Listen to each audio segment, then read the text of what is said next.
इस वीडियो में हम गंगा नदी की सहायक नदियाँ पढ़ेंगे जो कि कॉम्पिटिटिव एग्जाम में अक्सर 1 या 2 नंबर का पूछा जाता है। आइए स्टार्ट करते हैं।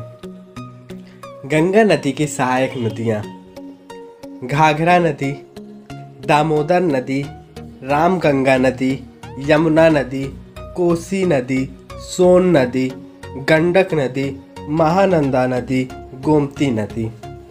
ये सब गंगा नदी की सहायक नदियां हैं।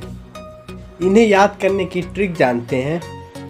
घाघरा नदी, क्योंकि गंगा है, ठीक है, तो गंगा बहुत विशालकाय नदी है, ठीक है। और घाघरा का मतलब होता है कि एक पवित्र मानते हैं। जैसे ये बोल सकते हैं कि गुजरात का एक नाश्ता होता है घाघरा पापड़ सॉरी, ठीक है, तो हम वहाँ से रिलेट कर सकते हैं, ठीक है। गुजरात गा से स्टार्ट होता है, गंगा भी गा से स्टार्ट होता है। गुजरात में घाघरा काफ़ी फेमस है, ठीक, तो हमें याद रहेगा। ये आप माइंड में बस सुनते जाइए, ये आपके माइंड में सेट हो चुका होगा, ठीक। दामोदर नदी, इसकी याद करने की ट्रिक क्या है? दामोदर नदी जो होती है वो भी काफ़ी विशालकाय है, ठीक। इस कारण से ये भी गंगा नदी की सहायक नदी होगी। रामगंगा नदी, इसमें गंगा आ ही रहा है तो मतलब ये गंगा नदी की सहायक नदी है। यमुना नदी, ये भी सहायक नदी है गंगा की। कोसी नदी, गंगा में कोई डुबकी लगाता है तो उसके कोसों पाप जो होते हैं वो सब नष्ट हो जाते हैं। सोन नदी, गंगा में स्नान करने पर आदमी पवित्र हो जाता है सोने की तरह, सोन नदी हो जाए। गंडक नदी, गा से गंगा गा से गंडक, सहायक नदी है।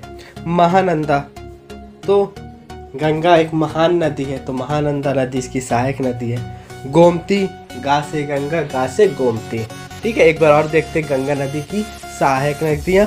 घाघरा नदी, दामोदर नदी, रामगंगा नदी, यमुना नदी, कोसी नदी, सोन नदी, गंडक नदी, महानंदा नदी, गोमती नदी, ठीक। नेक्स्ट, सिंधु नदी की सहायक नदियाँ। सिंधु नदी की प्रमुख 4 सहायक नदियाँ हैं, बहुत मोस्ट इम्पॉर्टेंट है। रावी नदी, चिनाब नदी, झेलम नदी, व्यास नदी, ठीक है। सिंधु नदी की सहायक नदियाँ जो है वो है रावी नदी, चिनाब नदी, झेलम नदी, व्यास नदी। Okay, for thanks watching this video and please subscribe this channel. Okay, thanks.